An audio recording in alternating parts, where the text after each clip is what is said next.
This is Dr. Bananas bringing you another review of a game that I've been dabbling with lately called Wandering Village.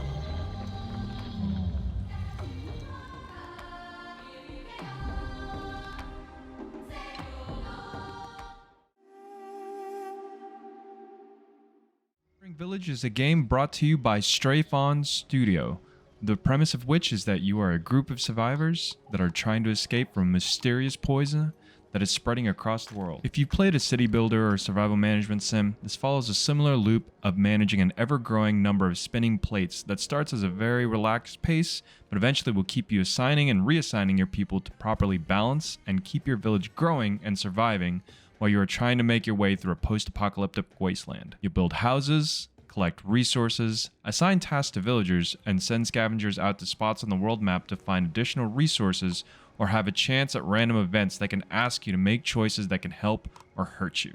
These are all pretty par for the course for survival management games. However, where I was intrigued was the game's defining mechanic and character, the Onbu.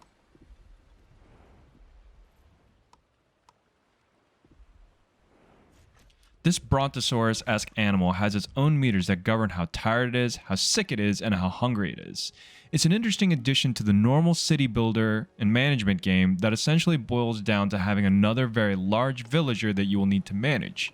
But just like your villagers sometimes, the Onbu has a mind of its own, especially at the beginning of the game. While there are certain commands that you can do after you've unlocked enough of the tech tree, you must feed and give the Onbu medicine in order to gain its trust. Doing things like using certain buildings and mining the rock spikes on its back will erode its trust and cause the Onbu not to follow directions. This can be problematic as the Onbu may take routes at the crossroads in the game that are not ideal for your villagers, and if you don't manage its meters accordingly or just aren't paying attention to the conditions that are around the Onbu, you can inadvertently cause some problems for your villagers while trying to maintain your relationship, as well as the Onbu's many different needs.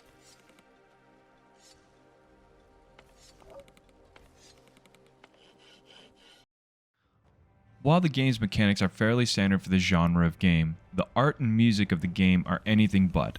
While I'm not sure if all the villagers and buildings are hand-drawn, they definitely look like they've got the hand-drawn and hand-animated feel almost like a Studio Ghibli film. By contrast, the Onbu is polygonal with a little less detail, however it's a nice contrast due to the sheer size of the animal. It almost gives it a more grand feel because you see less of the finer details on it, and its movements are extremely exaggerated. While the animations are fairly simple, they for some reason evoke almost a Land Before Time feel to its movements and mannerisms.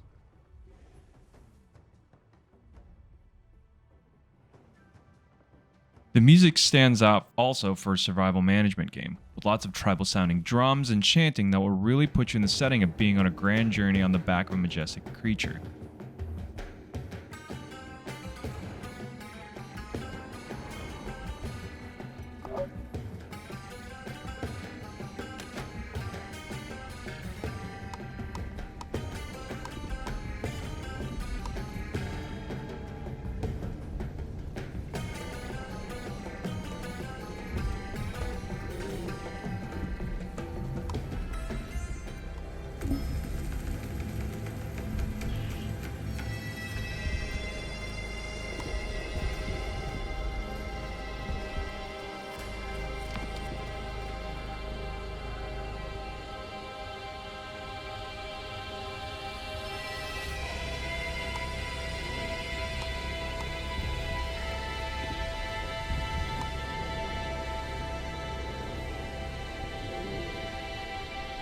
All in all, Wandering Village's strengths are in its distinctive art style, memorable music, and its Wandering Village mechanic of the Onbu.